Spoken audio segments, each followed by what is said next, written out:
Sud Radio, c'est excellent, 19h-20h, Judith Belair. Bonsoir les copains, c'est excellent de vous retrouver en direct de Sud Radio pour une nouvelle édition de votre émission, celle qui crée le lien. Et cela malgré le couvre-feu que je fais braver à mes invités, car être là en vrai, c'est toujours mieux pour échanger évidemment. Ce soir, je vous propose une émission 100% féminine à la rencontre de femmes d'exception, de celles qui se sont créées leur route contre vents et marées parfois, celles qui par leur engagement sont de beaux exemples de ce que les femmes peuvent entreprendre avec excellence. Et j'ai donc le plaisir de recevoir pour vous une femme engagée pour les causes qu'elle juge justes et importantes, une ancienne Miss France qui a pris son chemin en main pour devenir comédienne, réalisatrice et productrice. Et oui, même si vous l'avez reconnue, je vous nomme bien Sonia Rolland. Elle sera rejointe en deuxième partie de cette émission par une femme de lettres et une femme de tête, une journaliste et écrivaine, ancienne rédactrice en chef puis directrice de publication du magazine Elle, depuis à la tête de la revue des Deux Mondes, et il s'agit bien de Valérie Toragnan.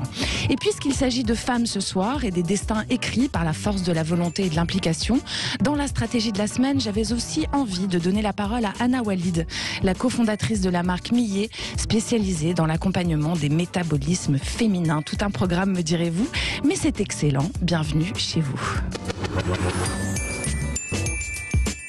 Miss France 2000 et Miss Bourgogne. Un grand moment pour vous, Sonia Rolland. Bienvenue sur Sud Radio. Merci. Oui, un grand moment. Je bascule. C'est le vertige, quoi. Voilà. Ouais. Je bascule dans l'inconnu. Alors, vous avez été la première Miss France couronnée de ce nouveau millénaire, puisque c'était en 2000. Et aussi la première métisse. Oui, d'origine africaine. Oui. Puisque vous êtes franco-rwandaise. C'est une sacrée couronne à porter pour vous, ça, quand même. Oui, surtout quand on a traversé ce que j'ai traversé, ne serait-ce que 5 ans avant, parce qu'on arrive en France en 94 dans des conditions assez difficiles.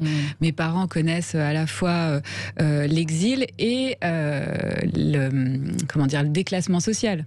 Donc c'est vrai que poussée par un entourage social, eh bien je me présente à Miss Bourgogne et je deviens Miss France. Donc c'est une victoire pour tout le monde. Est-ce que c'était un rêve de petite fille ou est-ce que ça vous est venu en arrivant en France ? Non, ça n'a jamais été un rêve de petite fille. Moi, j'ai découvert Miss France 3 mois avant mon élection. D'accord. Ouais. En fait, c'était sur un terrain de basket qu'un journaliste pigiste qui travaillait aussi pour Miss Bourgogne me repère et me propose de me présenter. D'accord. Et à la présélection de Miss Bourgogne, je trouve ça un peu cocasse parce que je me dis mais attendez, en quoi je représente la Bourgogne et puis surtout est-ce que j'ai l'air féminine au point de me présenter à cette élection? Et pas du tout, parce que moi j'étais fan de basket, fan de Michael Jordan mais ce monsieur s'est mis en contact avec mes parents. Mon père ne voulait vraiment pas que je termine dans ce milieu ouvrier. En fait, il voulait autre chose. Il voulait un avenir un peu plus... Il vous voulait loin, quoi. Oui, c'était un homme qui rêvait beaucoup et il voulait quelque chose d'autre pour moi. Et comme il savait que je voulais être comédienne, il me disait peut-être que ça sera la première marche. Ah, vous vouliez déjà être comédienne alors? D'accord. Moi, je voulais être comédienne. C'est plutôt ça le rêve de petite fille, finalement. C'est ça. Mais quand j'arrive en France, en tant qu'adolescente, très vite, ma mère me coupe dans mon élan. Elle me dit, écoute, tu vas être comédienne, sympa, mais est-ce que tu vois des exemples de réussite qui te ressemblent à la télévision? À part Mousse Diouf à l'époque, qui était dans Julie Lescaut, on n'avait pas vraiment... Et on a besoin de se projeter quand même, surtout une adolescente. Et ce qu'il y avait pour nous, c'était les séries américaines. Donc ma mère... qui était universitaire, et puis alors voilà, elle voulait même pas que je me présente à Miss France, elle voulait que je termine, que je passe mon bac, et puis finalement j'ai quand même tenté l'aventure avec la complicité de mon père. Est-ce que vous pensez que vous avez ouvert une voie pour les générations d'après? Je sais pas, en revanche, ce qui est bien, et je pense aussi que je fais partie de cette vague de jeunes issus c'est le nouveau visage de la diversité française qui s'impose depuis 98, depuis la Coupe du Monde de 98 et la France qui gagne. Donc je pense qu'il y a un élan très favorable à l'idée que cette diversité arrive dans les médias. Jamel Debbouze, Léo Marcy et tout ça, tout le monde débarque à cette période-là. Et du coup, moi, je pense que... Vous faites partie d'un mouvement, quoi. Un nouveau mouvement. Clairement. Et je pense que les Français sont très favorables à ça, parce que j'ai été élue majoritairement par le public. Et alors, vous avez fait un grand voyage en 1994. Vous êtes parti du Rwanda pour arriver en France, en Bourgogne. Vous avez quitté ce pays parce que il était en plein conflit, en début de conflit, et puis le génocide approche à grands pas, même si on le savait pas encore. On imagine que c'est un exode lourd de sens qui vous a marqué jusqu'à aujourd'hui, finalement, non ? Oui, je remercie la nationalité de mon père finalement, parce c'est un exil confortable. On arrive en France, on parle français, on a de la famille. Oui, c'est pas la terre inconnue, quoi. C'est pas la terre inconnue, mais ça le reste quand même, parce que c'était la terre fantasmée aussi à travers le récit de mon père, parce que moi je suis née au Rwanda. On a quitté une toute première fois le Rwanda en 90. On a fait un court séjour d'1 an chez ma grand-mère à Massy, dans un hameau de 400 habitants. Et puis j'ai connu la classe unique avec mon frère, mais j'ai découvert la France rurale. Puis on l'a quitté pour aller au Burundi rejoindre mon père qui avait son imprimerie là-bas, et on est resté 2 ans. Et le génocide est arrivé au Rwanda, ce qui a généré aussi des troubles dans toute la région des Grands Lacs. Et au Burundi, ma mère faisait partie des gens qu'on recherchait et qui étaient sur une liste qu'on recherchait. Et donc qui ont risqué gros de rester au Burundi. Donc mon père français nous a trouvé un moyen de nous évacuer vers la France, quoi. Alors vous avez raconté tout ça, Sonia Rolland, dans votre autobiographie qui s'appelle Les Gazelles n'ont pas peur du noir, qui est sortie en 2007 aux éditions Michel Lafon. Écrire, c'était important, pourquoi ? Pour transmettre ce que vous aviez vécu, pour que ça se reproduise pas, pour vous soigner, par respect pour votre mère. D'ailleurs, c'est plus un témoignage de vie qu'une autobiographie, parce que j'étais très jeune quand je l'ai écrit, j'avais même pas 22 ans, et je trouvais déjà assez étrange de pouvoir écrire là-dessus, mais j'avais envie de transmettre plutôt cette résilience qui a été la mienne et celle de mes parents, et qui a été, disons, importante, en tout cas pour arriver même là où je suis encore devant vous aujourd'hui. Qui a accompagné votre chemin. Il faut pouvoir en fait traîner cette douleur. On l'a toujours. Enfin, on garde cette douleur toute sa vie. L'exil, c'est pas quelque chose de génial. Quand on a 15 ans, en fait, on quitte ses amis. C'est pas comme aujourd'hui. On est hyper connecté, mais à l'époque, il y avait pas les réseaux sociaux. On restait pas en lien avec nos amis. Donc on leur disait adieu. Et ça vraiment, c'est quelque chose qui a marqué mon adolescence. Et donc la période une période charnière, une période difficile, mais qui a eu un impact bizarrement favorable à un développement personnel, mais j'avais vraiment besoin finalement de montrer au monde que j'existais, quoi. Enfin voilà, c'était une manière. Donc je pense que Miss France, qui était vraiment pas ce que je rêvais de devenir en fait, mais ça, je me disais si c'est la première marche d'une belle ascension, on peut le dire. Je vais le faire, quoi. Moi, j'étais prête à tout, en fait, pour pouvoir m'en sortir, voilà. Alors, 1 an après votre couronnement Miss France, en 2001, vous fondez une association avec votre maman pour les enfants, qui s'appelait Sonia Rolland pour les enfants à l'époque, et qui aujourd'hui s'appelle Maïcha Africa. Et vous multipliez les actions pour la reconstruction matérielle, sociale et psychologique. Je cite votre site internet, des enfants d'Afrique. Quel type d'action menez-vous ? Est-ce que vous continuez à en mener, justement ? Oui, alors là, cette année, ça a été très compliqué. Mais nous, en fait, c'est très simple. On cible un projet de construction. Par exemple, moi, tous les 2 ans, je fais un dîner de charité pour financer ce projet. Je me donne 2 ans pour réaliser ce projet. Comme ça, l'année du dîner, j'ai quelque chose à montrer à mes donateurs. Puis surtout, ça permet aussi de fidéliser, de pas trop les solliciter, les donateurs, les marques qui sponsorisent les soirées et tout ça. Mais en revanche... Dans le concret, avec les enfants, alors qu'est-ce que vous faites, par exemple, très récemment, on a financé du matériel médical pour un service néonatologie à Musanze, dans le nord du pays, dans un hôpital. Exactement. 2 ans avant, on avait financé la réhabilitation d'un orphelinat qu'on a transformé en centre de loisirs dans un quartier populaire pour permettre aux enfants de pas errer dans les rues en dehors des périodes scolaires, et d'avoir justement accès à un loisir qui peut-être les amènerait à devenir artisans ou je sais pas, toucher à la musique, enfin en tout cas les sortir de leur quotidien, quoi. Oui, bien sûr. Et donc on a fait des tas de projets, mais qu'on mène tous les 2 ans comme ça pour soulager aussi nos donateurs. Et est-ce que ça vous soulage vous, ou est-ce que c'est important justement de les accompagner, ces enfants, dans l'idée que c'est un pays qui vous a quand même vu naître et qui compte beaucoup pour vous, tout simplement? Ce que je disais tout à l'heure à Valérie, c'est que cette année, on va fêter les 20 ans de mon association. Bravo. Merci. Mais ça demande aussi une grande réflexion. On va poser le bilan, poser le bilan. On va regarder justement, à faire le bilan. On n'allait pas te déposer. Non, on va pas déposer le bilan. De toute façon, on ne dépose pas le bilan d'une association. Mais on va regarder tout ce qu'on a fait durant 20 ans. Et puis là, j'ai l'impression qu'on va peut-être changer de direction. Ce que je disais tout à l'heure, c'est que les orphelins d'hier sont des adultes aujourd'hui, et du coup ils ont moins besoin d'accompagnement, peut-être. Bien sûr. Et puis le Rwanda a fait un bond incroyable, un bond très positif. C'est une des destinations universitaires les plus demandées aujourd'hui en Afrique. Donc je pense que là, maintenant, il faut qu'on se préoccupe peut-être d'urgence, comme l'environnement. Je ne sais pas, on va voir. En tout cas, je pense que je vais changer de direction. Ouais. Merci Sonia Rolland. On revient dans un court instant avec notre Sonia Rolland nationale, bientôt rejointe par une autre femme au destin exceptionnel, la journaliste et écrivaine Valérie Toragnan. C'est excellent sur Sud Radio. Il est 19h15 sur Sud Radio, votre radio, celle qui vous parle vrai. C'est excellent, comme tous les dimanches à 19h. Avec moi pour vous, en studio et en direct, l'excellente réalisatrice, comédienne et productrice Sonia Rolland, qui sera rejointe en seconde partie d'émission, dans pas très longtemps donc, par la non moins excellente directrice de la revue des Deux Mondes, Valérie Toragnan. Et juste avant de la retrouver, nous irons à la rencontre de Anna Walid, cofondatrice de la marque Millet, une gamme de produits 100% féminins. Et oui, les femmes sont à l'honneur ce soir sur Sud Radio. Tout de suite, on continue avec Sonia Rolland. Sonia Rolland, on a parlé de votre parcours de comédienne qui prend une nouvelle tournure en 2013, puisque vous créez votre propre boîte de production, Somad Production, avec vos associés Madjissem Beringaye et Amanda Herzberg. Vous avez vu, j'ai bien descendu l'escalier. Pourquoi est-ce que vous vous lancez dans la production, Sonia Rolland ? Alors, parce que j'ai envie d'être maîtresse de mes projets, parce que je me rends compte que c'est très compliqué de convaincre finalement, ne serait-ce qu'une chaîne, de me suivre dans l'aventure d'un documentaire sur le Rwanda d'aujourd'hui. Le Rwanda. Alors je me dis, bon, on n'est jamais mieux servi que par soi-même.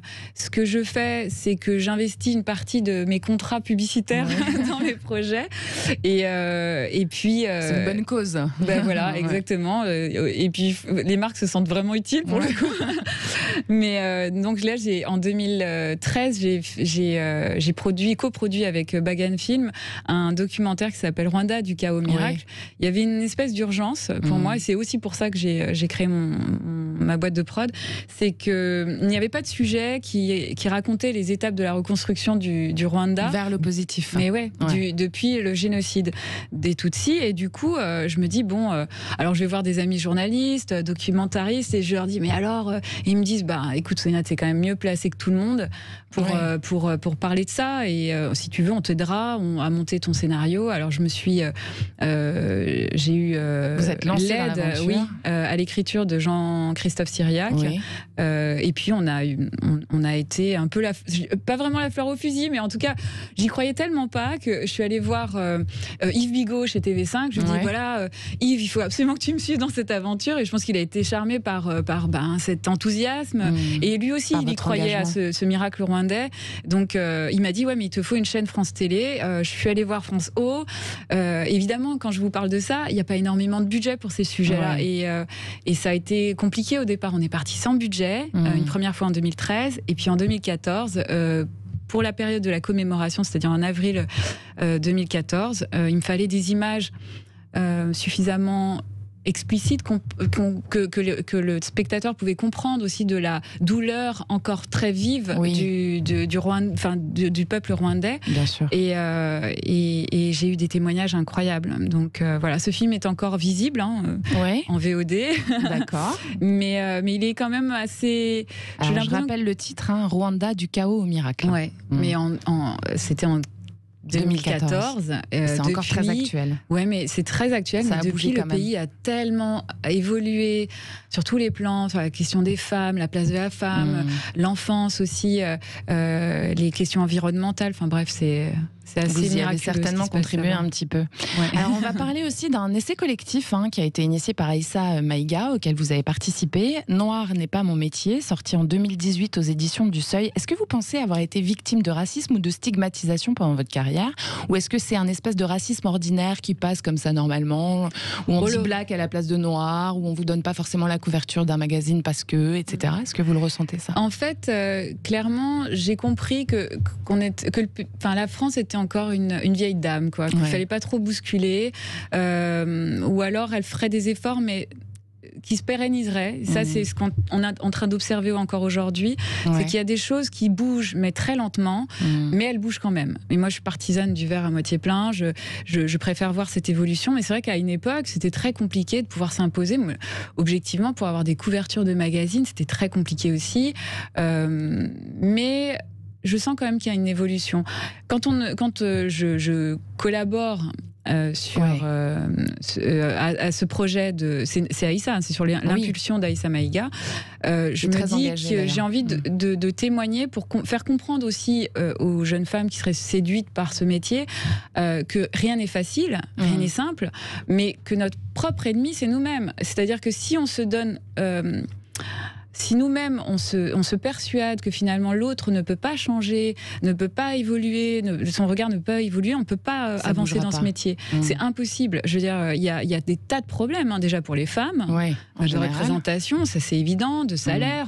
Bien sûr. Et alors, c'est vrai que la question de la diversité, en tout cas de la femme noire ou des minorités déjà, être visibles, une femme, c'est compliqué, mais alors une femme de couleur, on imagine que c'est d'autant plus compliqué. C'est-à-dire, c'est un millefeuille de problèmes auxquels on est confronté, mais il faut avoir une bonne dose de résilience et en même temps de pugnacité aussi, parce qu'il faut pouvoir s'imposer, quoi. C'est pas simple, mais on a réussi finalement à se faire entendre. Il y a des choses qui bougent. Chez France Télévisions, ne serait-ce que chez France Télévisions, il y a énormément de choses qui bougent. Il y a des projets qui arrivent de toutes parts. Et puis les plateformes aussi ont bousculé un petit peu finalement cette espèce d'omerta, quoi. Ouais. Et alors justement, vous avez une actu, ce qui est rare, bravo, parce qu'en ce moment c'est compliqué pour les comédiens. Vous êtes allé tourner, là vous me disiez hors antenne, pendant 4 mois en Martinique pour Tropique Criminel, qui va passer sur France 2 fin février. Comment ça s'est passé le tournage en ce temps de compliqué? Là on est déjà à la 2e saison. Alors ça a été compliqué parce que ça devait se tourner en avril, ça a été reporté en juillet et heureusement on a pu tourner parce que ça n'a pas été le cas de tous les films, mais ça a été une aventure assez dingue parce que finalement on vivait en autarcie, dans une bulle. On a réussi à tourner malgré la période qui n'est pas très favorable au tournage, parce que c'est la période tropicale, des tempêtes tropicales et tout ça, de la dingue puisque je l'ai vu pendant 8 jours. Non, ça a été très compliqué en fait quand j'y réfléchis, mais on a pu le faire. Et ça vraiment et puis c'est hyper gratifiant. J'ai vu les images, ça va être une chouette saison qu'on peut retrouver la fin février sur France 2 et avec mon acolyte Béatrice de la Boulet qui joue le poil à gratter de cette série. J'adore l'idée. Et qui me donne du fil à retordre en tant que commandante police. De police, de la crime. Mais vous allez voir, c'est vraiment très intéressant et j'ai l'impression quand même que France 2 prend le risque d'imposer une série très audacieuse qui est très irrévérencieuse, on va dire. Tropique Criminel, donc fin février sur France 2. Merci pour ce partage, Sonia Rolland. Et puisque la parole se libère autour des affaires féminines depuis quelque temps, nous allons rejoindre de ce pas une des 2 créatrices de la marque 100% féminine, Millet. Sud Radio, c'est excellent. Le talent, la stratégie de la semaine. Bonsoir Anna Walid et bienvenue sur Sud Radio. Bonsoir, merci de me recevoir. Avec plaisir.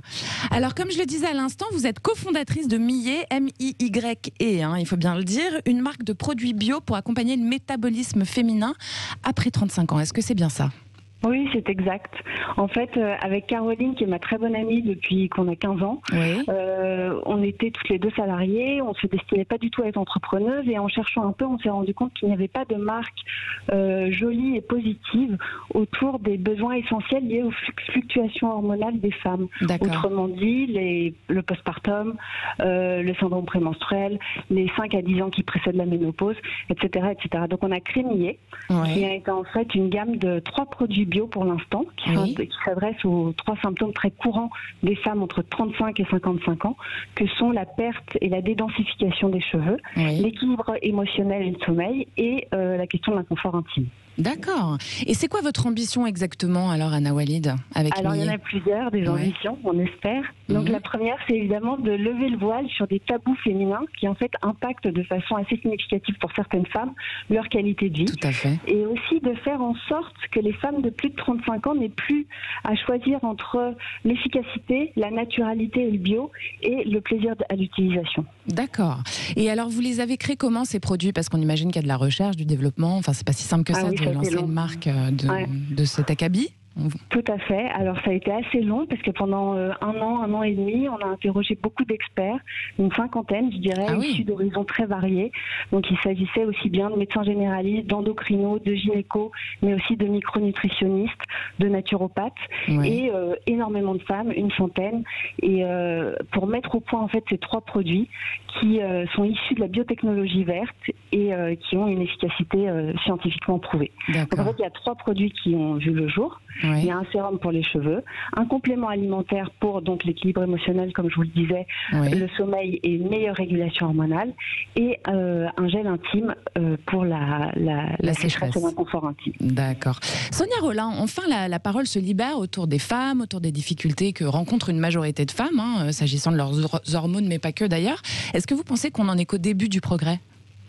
Oui, c'est qu'enfin on peut en parler, quoi.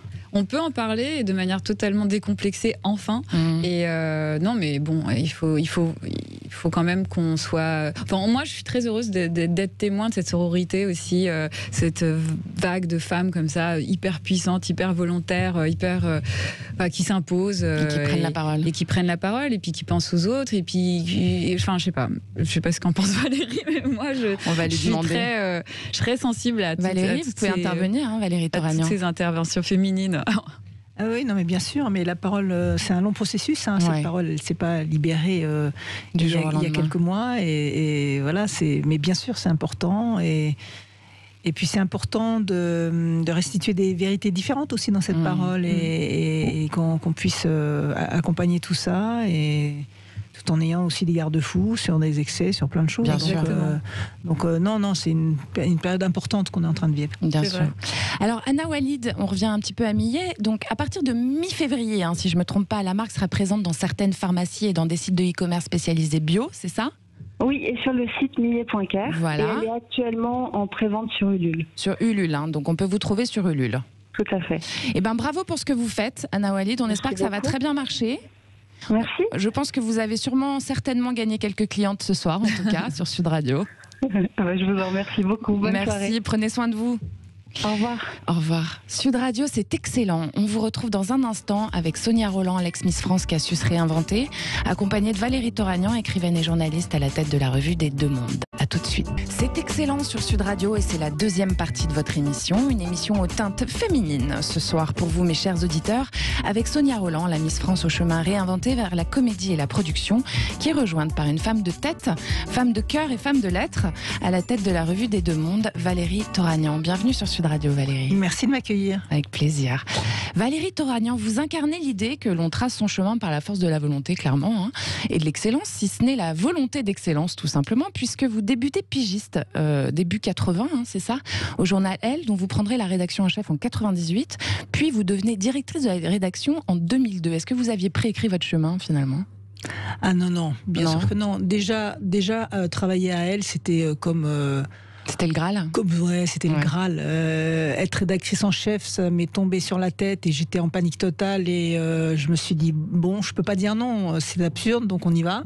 Ouais. Et en même temps, on est complètement angoissé et fou de joie. Et puis après, c'est venu comme ça, naturellement, et j'avais rien planifié, ni d'ailleurs dans la suite, de tout ce qui s'est passé. Donc, après, les choses arrivent, il faut aussi dire, ok, j'y vais, je saisis ma chance, et je force un peu le destin. Donc, je suis très heureuse d'être là aujourd'hui avec Sonia Rolin, que j'admire beaucoup. Vous étiez rencontrés à l'époque, Oui, à l'époque de Elle, bien sûr. Et puis, j'ai beaucoup d'admiration pour elle, pour ce qu'elle fait, et puis pour ses combats, et tout ce qu'elle a fait, son parcours, le fait que voilà, le Rwanda est un pays qui compte beaucoup pour moi parce que moi je suis d'origine arménienne. C'est un peuple qui a subi un génocide. Le Rwanda aussi. J'ai travaillé beaucoup aussi des fois dans des lycées avec des associations autour de paroles justement autour de ces questions-là. Mais c'est vrai qu'il y a un échange il y a des échanges, exactement autour de ces mémoires. Et donc je suis très admirative de ce qu'elle fait, de ce qu'elle est, et j'aime bien cette façon aussi positive de voir les choses et de dire qu'à un moment donné, bon voilà, c'est comme elle, hein, il y a tout d'un coup quelqu'un sur un stade de basket. Elle aurait pu dire voilà, non, elle y a été. Bon, mais je crois que la vie c'est un peu ça. La vie c'est un peu ça, c'est qu'il faut aussi saisir les opportunités. Et il y a une autre chose très importante dans la vie, c'est que quand quelque chose ne marche pas, et ben c'est pas si grave. Ouais, c'est ça. Et que quand il y a des échecs, c'est pas si grave. Ouais. Et que moi voilà, c'est aussi un de mes dadas par rapport aux femmes de dire attention, la posture victimaire, ne vous y enfermez jamais. Et ben ça aussi c'est important de le dire. Des fois c'est pas facile de le dire, mais même quand il arrive des choses terribles dans la vie, il y a la vie vous attend et la vie c'est plein de choses aussi formidables qu'on soupçonne pas. Donc voilà, j'aime beaucoup aussi ce message positif qui est porté par Sonia. Alors justement Valérie Toragnan, vous en parlez de votre grand-mère qui a débarqué en 1920 à Marseille, fuyant le génocide arménien. Donc vous avez vraiment ça toutes les deux en commun ce soir. Vous la racontez, alors cette dame qui s'appelait Aravni et son exil dans un très beau livre, L'étrangère, qui est sorti chez Flammarion en 2015, qui a d'ailleurs reçu le Grand Prix 2015 de l'héroïne du Madame Figaro, c'est excellent. Et Aravni ne parlait pas du tout, elle, de cet exil forcé et des fantômes qu'elle avait laissés en Arménie. Donc j'ai envie de savoir comment est-ce que vous avez créé cette histoire. Est-ce que vous l'avez imaginée? Est-ce qu'elle vous avait transmis quelques bribes? Ou est-ce que c'est vos parents? Comment est-ce que vous avez réussi à... C'était ma grand-mère, et c'était une grand-mère qui ne parlait jamais de ça. Et moi, grandissant aux côtés de cette grand-mère dont je parlais pas la langue, et puis qui à la fois que j'adorais et qu'en même temps était très, très orientale et très truculente et très différente de moi, et en même temps physiquement je ressemblais tellement que quand je me regardais dans un miroir, ben voilà, je savais bien d'où je venais. Elle parlait pas, mais après moi c'est ma curiosité, c'est moi qui ai voulu la faire parler, qui ai réussi un peu à la faire parler. Elle a parlé quand même. Quand j'étais grande, beaucoup plus grande. D'abord quand j'ai franchi l'étape de parler la même langue qu'elle, c'est-à-dire que j'ai appris l'arménien. Et puis beaucoup plus grande, parce qu'elle, de toute façon, elle ne voulait jamais rien me dire. Alors quand j'étais enceinte, elle me disait, je te parle pas parce que tu es enceinte, ton bébé va entendre et ça va traumatiser ton bébé. Après, elle avait toujours des mille bonnes raisons. Mais je pense que c'est quelque chose de constant chez les rescapés de situations comme d'extermination, etc. C'est que, alors parler des fois c'est très dur. On dit que on a du mal à parler, c'est vrai, mais aussi des fois les gens en face ne sont pas capables d'écouter, d'être dans la réception par rapport à vous. Et puis parler, c'est livrer des choses très intimes. Et à la fois, il y en a qui parlent très facilement, d'autres absolument pas. Et moi, j'ai essayé de lui arracher des bribes. J'ai pas eu tout de son récit, mais j'ai eu quand même pas mal de choses. Et j'ai voulu absolument rendre hommage à ce que c'était d'être la petite fille de cette grand-mère dans ce qui a été la France de mon époque à moi, c'est-à-dire des années 70, 70, 80, à une époque où le génocide arménien, personne n'en parlait, c'était complètement inconnu.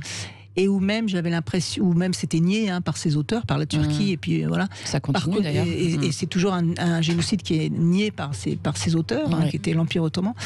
Et la Turquie actuelle ne reconnaît toujours pas. Mais bon, raconter aussi ce que c'était de vivre dans une famille où il y a quelqu'un qui a subi quelque chose de terrible, et en même temps cette passion qu'elle avait pour nous, bien sûr, mais pour la France, pour la vie, et puis nous transmettre des choses par la cuisine, par l'amour. Enfin voilà, il y a beaucoup de choses qui sont importantes dans cette transmission et qui sont un bel exemple de résilience, quoi. Ouais, de résilience, et puis aussi de résistance, et c'est des leçons de vie incroyables. Ce sont des gens qui sont des leçons de vie pour nous, quoi. Donc quand je suis tendance à chouiner, le confinement c'est pas bien, gna gna, des fois je me dis allez, vas-y, pense à ta grand-mère, et puis pense à elle dans ces marches de la mort, dans les déserts, etc. Et puis voilà, tout d'un coup ça va mieux. Alors justement, vous avez ça en commun toutes les deux, d'être issues d'une histoire lourde à porter. Pour Sonia Rolland, c'est donc le génocide des Tutsis au Rwanda, et pour vous c'est le génocide arménien que vos grands-parents ont donc fui en 1920. Est-ce que vous pensez l'une et l'autre, on peut commencer par vous, Valérie Toragnan, que cette transmission vous a rendu plus forte, comme vous le disiez justement? Est-ce que ça vous a permis de mieux appréhender la vie et de mettre de côté les petits tracas qui finalement n'en sont pas vraiment? Moi, je pense qu'au final, c'est comme ma double culture, qui est à la fois arménienne et française, etc. Ce sont des choses qui vous renforcent. Maintenant, il y a tout un moment dans l'enfance où c'est pas du tout ça, où moi... Cette grand-mère, je l'adorais, mais en même temps, je la trouvais pas du tout présentable. Elle était grosse, elle était bizarre, elle parlait pas français, ça sentait l'oignon et l'ail dans sa cuisine. Donc quand j'arrivais avec mes copines, c'était comme elle habitait chez moi. J'espérais plutôt qu'elle était pas trop là. Voilà. Donc des fois, on porte ces identités-là, et puis vous savez, ces silences et cette tristesse et tout ça, c'est pas forcément évident. On veut toujours être comme tout le monde, et moi, j'aurais rêvé d'être absolument à me fondre dans la masse. Puis après, quand on grandit, on s'aperçoit que c'est une chance incroyable. Ouais. Moi, je pense que ma chance, c'est d'avoir été toujours, le cul entre deux chaises, c'est-à-dire d'être jamais tout à fait. Quand je suis avec des gens qui sont 100%, il y a toujours en moi un des deux côtés qui se sent pas à l'aise. Et je pense que ça m'aide aussi. Ça aide à comprendre des situations, à penser contre soi. Enfin, voilà. Donc, finalement, je pense que c'est une chance. Pour vous, Sonia Rolland aussi, ça vous a renforcé ? Oui, et puis je rejoins tout à fait ce que dit Valérie quand on a le cul entre deux chaises. Moi, je suis métisse, franco-rwandaise, à une époque où, en plus, on pointe du doigt la France vraiment comme un des acteurs du génocide. Et du coup, c'est très compliqué, parce qu'il y a en moi cette espèce de dualité.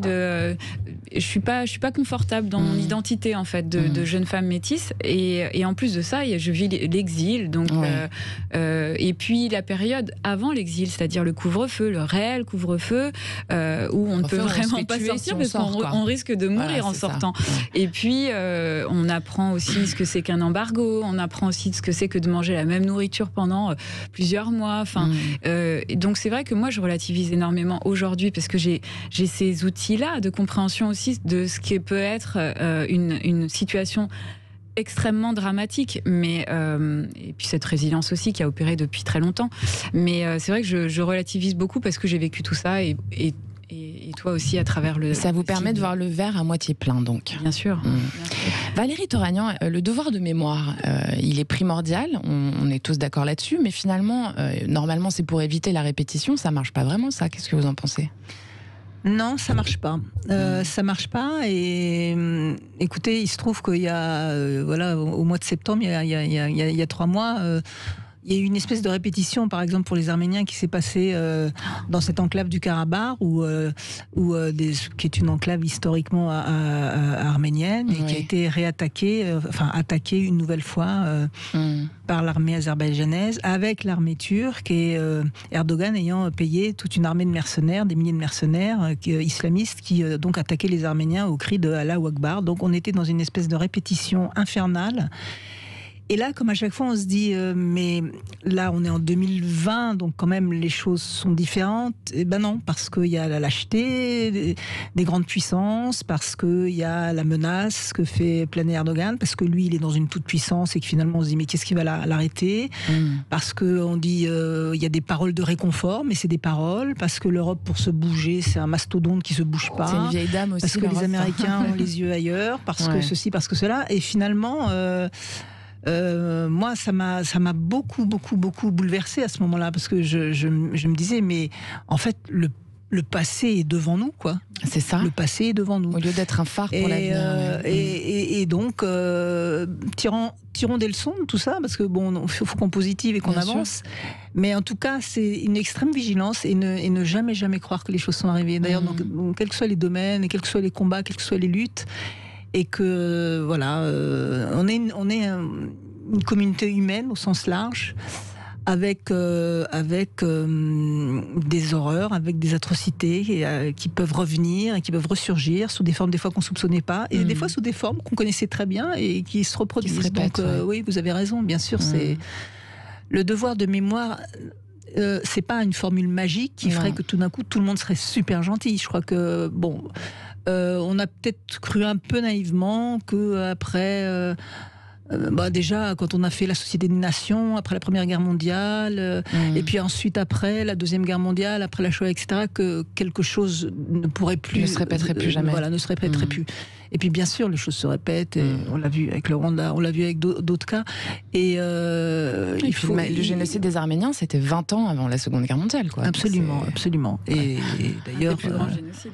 Et d'ailleurs, Hitler le savait, et c'était l'impunité. Vous savez, l'impunité, c'est toujours une réassurance pour les futurs bourreaux, ou les bourreaux. C'est-à-dire que, après tout, vous savez, Erdogan, en ce moment, il se dit, finalement, je vais en Libye, je vais dans la mer Égée, j'attaque plaisir en ce moment. Finalement, qui c'est qui s'énerve vraiment contre moi? Pas grand monde. Donc, voilà.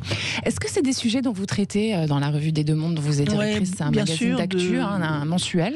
Alors, c'est un mensuel, c'est une revue, donc on prend beaucoup de recul sur l'actualité. On n'est pas dans les délais de l'actualité. Mais oui, moi, surtout depuis que j'y suis, j'ai quand même beaucoup réorienté sur des questions autour du débat d'idées et du monde dans lequel on vit. Et donc oui, c'est des choses qu'on essaye de traiter avec le recul qui est celui de la revue des Deux Mondes. Mais je pense que notre époque est terrible, mais elle est pleine d'enjeux, elle est pleine de choses trappes, elle est pleine de pièges, mais en même temps, elle suscite notre... Elle met notre curiosité en éveil, notre vigilance. Parfois, il faut un peu résister. Parfois, il faut s'énerver. Parfois, il ne faut pas être consensuel. Il ne faut pas être politiquement correct. Donc, je pense qu'on ne l'est pas. Et vous êtes sur la bonne radio, là. Voilà, parlons vrai. Et oui, non, mais vraiment. Et je pense qu'il faut... ce sont des enjeux nouveaux, mais dans la revue des Deux Mondes, en tout cas, on a à cœur de les aborder franchement. Est-ce que vous pensez que la presse, justement, a un rôle très important à jouer, les médias en général, pour que ce genre de choses arrête de se reproduire? Parce qu'il y a quand même un problème de message général en ce moment, en tout cas en France, a priori. Alors, dans la transmission. Oui, bien sûr, la presse a toujours un rôle à jouer. Heureusement, parfois elle la joue. Faut pas noircir le tableau. Parfois non. Parfois, elle est aussi la presse prisonnière de ses propres démons, de ses propres crises, de ses idéologies. Vous savez, les journaux, c'est des rédactions. Les rédactions, c'est des êtres humains. Les êtres humains, ils ont aussi parfois leurs propres œillères. Il y a des modes, il y a des époques, il y a des courants. Parler de ça, c'est bien. Ne pas parler de... Voilà.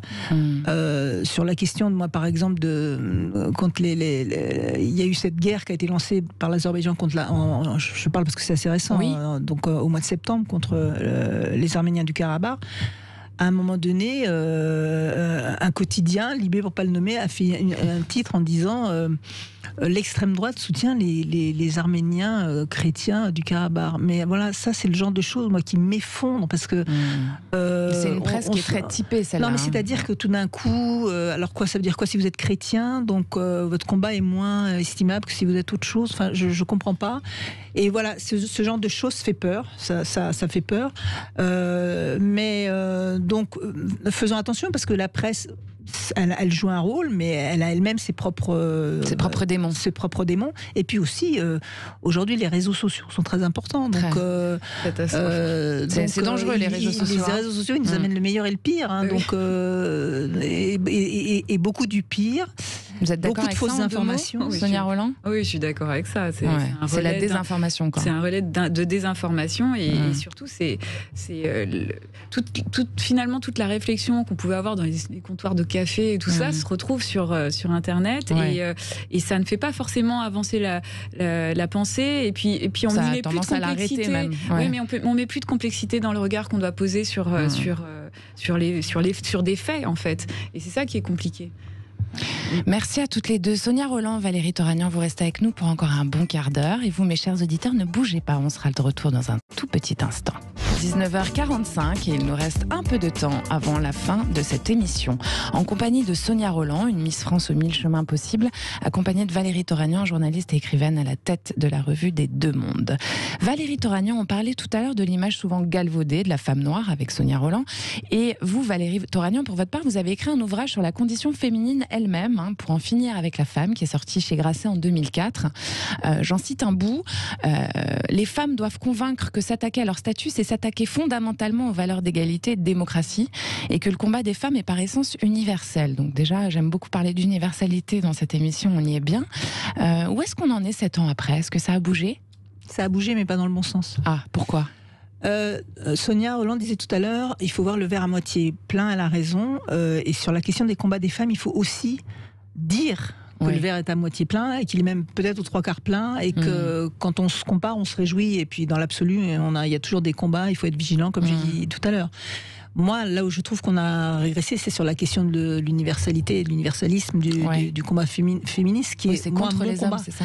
Moi, qui est mon combat, et je pense que les femmes ont un combat à mener Et je regrette que aujourd'hui on nous dise et on veuille nous pousser à croire que il y a pas les femmes qui ont un combat, il y a des femmes différentes en fonction de leur couleur de peau, de leurs origines, de leur religion, et que c'est des combats différents, et que moi, si je suis comme je suis avec mes origines et ma couleur de peau et ma religion, en admettant que ça ait un intérêt, ce qui est devenu, voilà, tout ça est devenu très nouveau, hein, la couleur de peau des gens, etc., se catégoriser les uns les autres par rapport à nos couleurs de peau. Autant je déplore profondément, et c'est un combat important de lutter contre le racisme, autant reparler maintenant en recatégorisant les gens, en faisant des catégories notamment religieuses, etc. Non seulement ça ne fait pas avancer, mais, on n'avait pas fait des catégories comme ça autour des races, etc. depuis la France de Pétain. Donc moi, je ne vois pas en quoi trop c'est un progrès. Donc je pense qu'il y a un recul sur cette question de l'universalisme, parce que voilà, on associe l'universalisme à ce qui peut être un moment de la France, de la République, du colonialisme, enfin de plein de choses, qui sont des choses qui ont été portées, oui, par beaucoup de pays, la France notamment, mais c'est pas l'universalisme, enfin ce n'est pas l'universalisme qui est à l'origine des fautes qui ont pu être commises ou de certains crimes qui ont pu être commis. C'est ce qui a été fait si ça a été criminel, ça a été criminel, et bien sûr il faut avoir le courage et la critique de le dire, et c'est en ça que l'Occident, reconnaissons à l'Occident et reconnaissons à notre culture héritée des Lumières, qu'elle nous a donné ça, c'est-à-dire le sens de la critique, c'est-à-dire pouvoir avec un esprit rationnel dire nous avons fait ceci, c'est une faute, nous réfléchissons, nous revenons sur ce que nous avons fait, et nous voilà. Donc c'est le contraire d'essentialiser, c'est le contraire d'être justement soit dans du communautarisme, soit dans l'essentialisation des choses.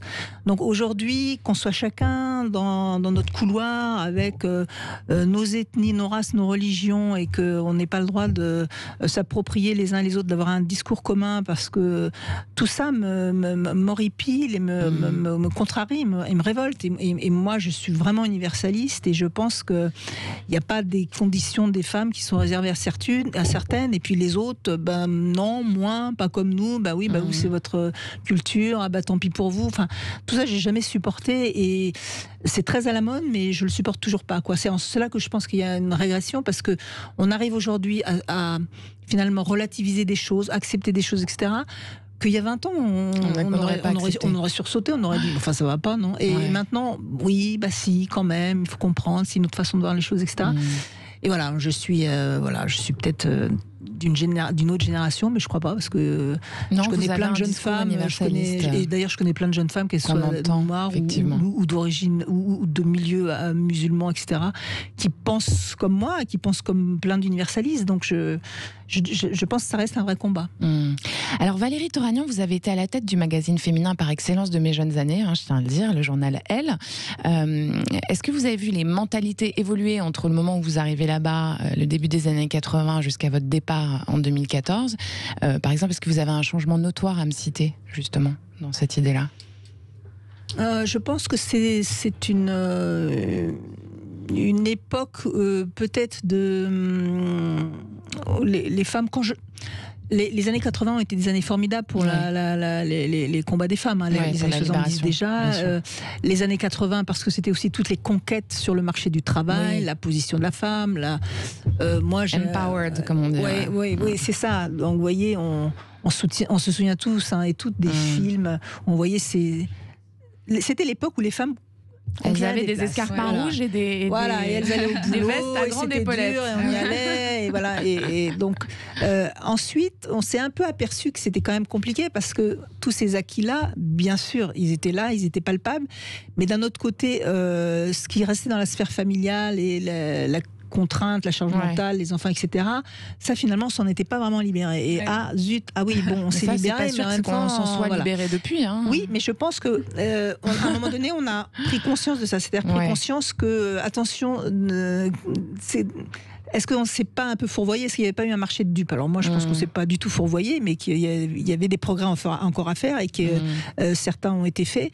Donc je pense que je suis en fait assez admirative de la façon dont les femmes, parfois je suis pas forcément d'accord avec tout dans certains mouvements ou dans certaines prises de parole, mais je reste admirative de la façon dont les femmes replacent toujours finalement, le travail n'est jamais accompli et on repart toujours sur des nouvelles réflexions, des nouvelles conquêtes, etc. Et qu'elles sont moteurs. Excellentes, toutes celles-là. Qu'elles sont moteurs. Elles sont moteurs beaucoup dans la réflexion. Ouais. Et même des fois, vous savez, la question du foulard, elle a cristallisé quoi ? Les femmes au milieu, c'est-à-dire ce qu'elles représentaient, ce que représentaient ou pas ce qu'elles incarnaient.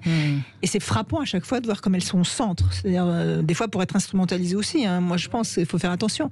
Mais quand même, et ça, je pense qu'on ne reviendra pas en arrière par rapport à ça. Sonia Rolland, vous avez déjà fait la couverture du Elle, vous ? Non. Comment ça se fait ? Alors, il y a deux choses. À mon avis, c'est parce que j'ai eu plus un parcours télévision et je pense qu'elle est plus attirée, je pense, par les actrices de cinéma. D'accord. Beaucoup plus souvent. C'est pas confirmé. C'est pas faux. Et puis, il y a aussi cette question, finalement, de représentation des minorités, mais qui est arrivée un peu plus tard. Je sais que les premières couves du Elle avec des femmes noires, c'était des Américaines, ou alors ça devait être Naomi Campbell. Ou, des mannequins. Des mannequins, voilà. Mais après, on a eu un grand débat et franchement, je peux vous le dire, c'est une super rédactrice, Valérie. Vous vous êtes rencontrés à l'époque, c'est ça ? On s'est rencontrés. Elle a rencontré toutes les femmes qui contestaient un article qui était sorti à l'époque, qui cette phrase, il y avait juste cette phrase qui nous avait toutes, mais alors réveillées. C'était la femme noire longtemps arrimée au style streetwear. Et là, je revois ma mère habillée en jupe cloche avec son afro et je me dis mais non, ma mère était pas comme ça. Mais en même temps, ça nous a permis toutes finalement déjà de se rencontrer, de comprendre aussi qu'on avait chacune nos spécificités, nos problématiques à mettre en évidence et pour que un peu de complexité en fait dans la réflexion comme je disais tout à l'heure. Et surtout, la rencontre avec Valérie a été géniale parce que du coup, ça nous a permis de comprendre nos mondes en fait, parce qu'on vivait chacune dans des mondes complètement différents. Que les prérogatives sont effectivement très différentes d'un côté et de l'autre.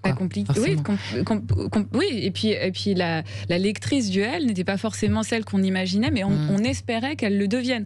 Donc du coup, ça a permis vraiment un échange et une vraie réflexion en profondeur. Et je pense qu'il y a eu beaucoup de changements quand même depuis. Vous avez fait évoluer les choses, vous ? Pourquoi vous n'avez pas tapé du poing sur la table à un moment donné pour qu'il y ait une Sonia Rolland en couverture ? Quand on l'a fait, il faut reprendre un peu l'historique. Après, les contraintes des couvertures d'un magazine féminin, c'est très compliqué, ça passe par beaucoup de critères. Mais je me souviens très bien de ce moment et je sais que ça a été un moment aussi important dans la rédaction d'analyser ce qu'on fait, qu'on n'est pas parfait, qu'effectivement les combats des femmes, ça passe aussi peut-être par des éléments qui concernent ces minorités. Donc je pense qu'on l'a abordé, on a penser ça comme un événement à la fois nous comme femmes et comme journalistes et on l'a traité comme ça, c'est-à-dire réfléchir à ce que cet événement avait produit en nous et comment on pouvait réfléchir sur ces questions-là. Mais ça ne concernait pas que le magazine Elle d'ailleurs, ça concernait pas que le magazine Elle, ça concernait tous les médias français en fait, en général. D'ailleurs, si on en vient encore quelques années plus tard à parler de notre condition d'actrice noire dans le cinéma français, c'est qu'il y a encore d'autres tout ce barrières à faire péter, il y a encore beaucoup de barrières à faire péter, et encore aujourd'hui. Mais on a d'autres façons d'amener cette problématique et cette réflexion. Nous, on l'a fait de manière un peu humoristique aussi à travers notre livre. On n'est pas mon métier, parce que chacune, on dédramatisait un peu tout ça, mais voilà, c'est un vrai combat qu'il faut mener encore aujourd'hui et dans d'autres sphères aussi, parce que pas que dans le cinéma, mais voilà. Alors je vais en venir, puisqu'on est quand même dans l'émission C'est excellent qui traite de l'excellence française avec mes deux excellentes invitées, à la question que je pose à tous mes invités. Qu'est-ce que c'est que l'excellence française ? Alors qu'est-ce que c'est pour vous, Valérie Toragnan, l'excellence française ? L'excellence française, c'est beaucoup de choses. En ce moment, je me dis que notre pays est beaucoup attaqué, beaucoup critiqué à l'intérieur, à la République, c'est horrible, voilà, cet État, etc.